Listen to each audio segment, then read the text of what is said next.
Okay, so you've had that thing that you've always wanted to do. You've always wanted to paint. You've always wanted to learn how to play tennis. You've always learned how to want to play guitar. But things have always gotten in the way. Well, that stops today, and we're going to discuss how.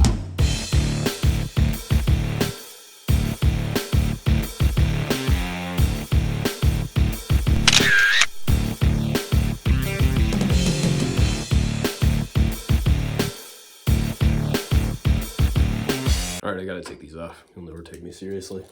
So I play guitar and I do voiceover, and those are two things that very often people, when I tell them, they say, I've always thought about doing that. I've always wanted to do that.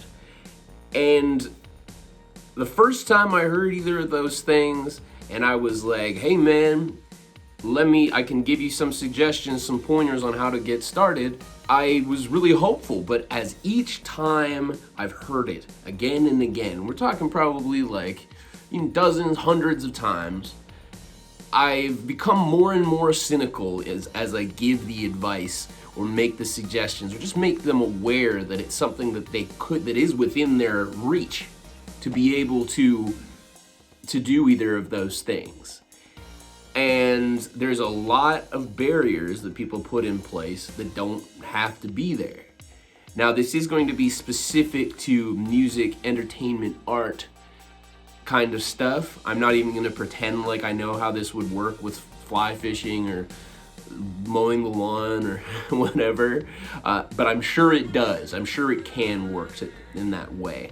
A big turning point for me was about 6 years ago.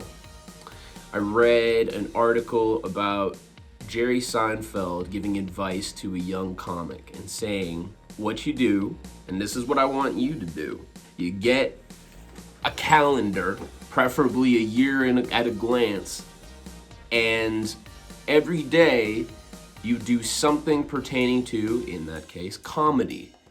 When you do, you put a line, a black line, or whatever color marker you got, through that day. And then the next day, you do the same thing. Could be just one thing, could be one joke that you write down. And you connect it. Then at the end of the month, you got this black snake showing the proof that you've worked on a particular thing. Doesn't have to be a lot. It doesn't have to be hardly anything at all, but you just have to do it. Now, let's say that the calendar thing is, where am I gonna find a year at a glance calendar, especially if you're watching this while the pandemic's going on? I don't wanna go outside. You don't have to get the actual calendar, use your brain. Stop trying to tell yourself that you have to follow everything to the letter.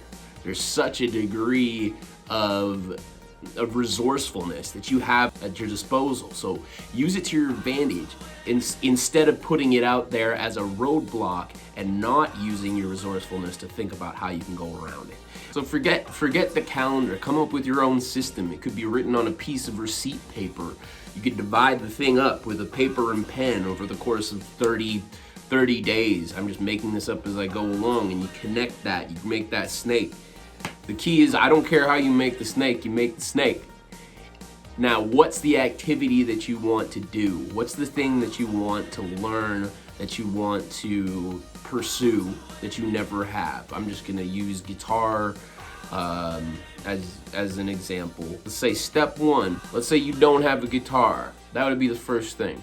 And that'd be a super easy way to start, don't you think? All you gotta do is, provided you have the funds, you go online and you order a damn guitar, or go to a guitar shop if that's something you can do. And that's day one. That's all you gotta do is buy a thing, which is such a gratifying experience, and that's very much still in the passive consumption wheelhouse that we usually find very comfortable.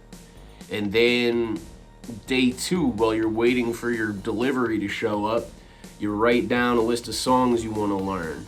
Now, once the guitar finally shows up, okay, maybe you spend the day. The importance is that you do something, you have some kind of contact that you feel pertains to the thing, and you do it daily.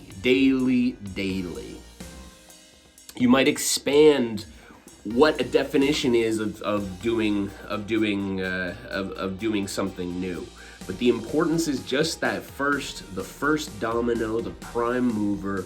The first thing that you do is you start with that calendar or whatever system you like. You draw that line, you do something pertaining to it. It could be the smallest, it could be under a minute, and it could be the most basic thing ever. Don't judge it, just do it. And let's go over some of the common misconceptions and ways that people kind of talk their way out of doing anything new. A lot of this relates to personal stories. And actually, let's even take it a step back from that. A lot of this has to do with self-confidence. From the 60 pages I read out of Nathaniel Branden's book, The 6 Pillars of Self-Esteem, what I've learned is there's a supposition that so many folks have that they are not equipped for this world, that it is some miraculous series of circumstances that's allowed them to exist up to this point. And if that's your way of viewing the world, quite honestly, I ask you, think about if that is something the way that you think. And then question, if you've been alive this long, you must have done something right. Or just you could suppose either way, but let's assume the positive, why not? And then see how that might change things. The belief that you can't do something because, and the underlying root cause is I am not good enough or I am not worthy enough. That's something which you can improve upon once you realize that that's just something that you assumed was the only way to think about things. So the gears will turn and things will change, the paradigm will shift. So take it from a dude on a YouTube video that you are good enough, you are smart enough, and gosh darn it, people like you. Can I still say that? Is Al Franken like kind of off bounds now? Anyway, see what that does. The next thing, let's say that you wanted to be a voiceover actor or a voice actor. I'll tell you a few things that I hear that people often say. One is, I have no educational background. Okay, I mean, I can tell you in my case, I didn't either. So consider that. And then with music, often it's the same thing too. People didn't go to school for it, didn't take lessons. These are all very convenient things that you can tell yourself to convince you not to actually take an action. I think in a lot of ways, it's simple laziness sort of working, ironically, to stop you from doing anything else. This is a philosophy that I have. What's the alternative, okay? So if you decide not to do something, not to try something new, what is the alternative that you go home to after you've had that moment where you almost took the plunge but you decided not to? What does it feel like? I always think of like going home and watching TV. It's got to be the most passive thing that you can do. There is a sense of, in my case, there's a sense of complacency, but there is an unease attached to it due to guilt, ego-driven kind of feeling of being slighted, something like that. So think of a time when you just kind of decided not to go full on into something. What did it feel like? And then look at it as a quality judgment. I've heard Kevin Smith describe it as, instead of asking why, ask why not. So what's the cost benefit analysis? What happens if you start doing something and you decide it's too hard or you don't like it? Then what were you doing? What were you going to do with that time and that energy otherwise? And this is another point. People spend so much time spinning their wheels about what's the right thing to do that they don't do anything. Right or wrong, it doesn't really matter. I mean, I've got news for you. There isn't really a right or wrong in the first place. But spinning your wheels is such a common thing that I can think of among people I know who are quote unquote busy. This calendar thing, I don't care if you do 1 second or you do 3 or 4 or 9 hours of whatever it is that you want to do. You just have to put in something. Conceptualizing, trying to decide what the right move is, being uncertain, all of those things are inaction, they're passivity. And I encourage you to, even if it's just momentarily, put them aside and do an action that pertains to whatever the goal is, whatever you're trying to pursue, and see what happens. Do it for a month. Do it for 30 days. And again, I don't care if it's 1 millisecond every day to allow you to strike off that day in the continuing line through all the days. Because at the very least, you can say that with consistency, you focused on doing something, learning something, becoming something that you've always wanted to do or be. Other things such as I should is another common thing that people put in there. I should do that. I encourage you to heavily devalue the worth of the word should.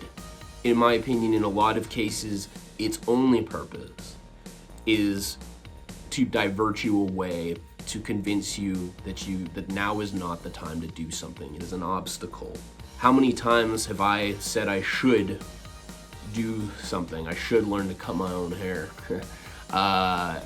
And it's almost like free license to put off thinking about it or put off doing anything. You think, what if I suck? Like, well, you probably will. But I often say that the first guitar lesson that someone takes, it's the biggest jump in terms of skill building that they will ever achieve, because you go from not knowing how to play an instrument to knowing how to play an instrument. You go from being a non-guitar player to, let's say, being an aspiring guitar player. You're in the ballpark, right? I think that's worth a lot. And then it's not easy. What if I quit? What if I don't have? Worry about that down the line. Just put a strike through that day, man. I'm gonna keep repeating that. Put a strike through the day. Keep that line going. So leave it at that. Do one thing today. And I'm serious, today, when you see this, do one thing relating that's going to put you in the direction of whatever it is whatever new thing it is that you want to do, that you want to incorporate. One thing, and it can be of any amount. How long does it take to write a joke? How long does it take to play one chord on your guitar that's been sitting in the corner of your room? How long does it take to do a single stroke of a paintbrush? And that's it. That's all that's being demanded of you. The alternative is you won't do anything. After that, you mark that up. You mark that up with the intent to get that snake going all the way through. Let's say for like 1 month or 30 days.